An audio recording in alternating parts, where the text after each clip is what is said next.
Біріншіден, расында да біз азаматтылған дизель отынын толығымен бөліп отырмыз.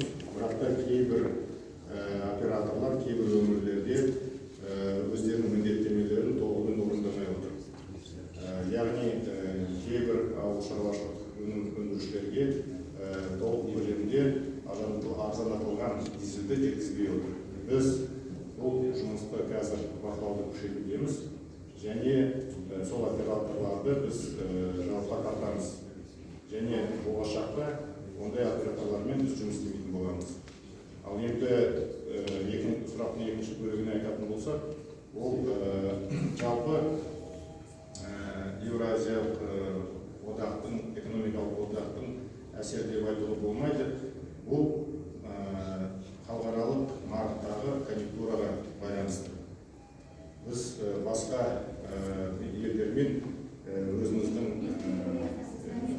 шекарамызды жапқанымен біз ешқандай пайда алмаймыз.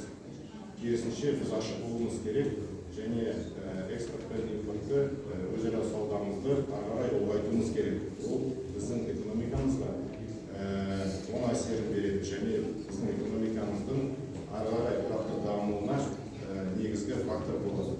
Сондықтан жүйелі шешім ол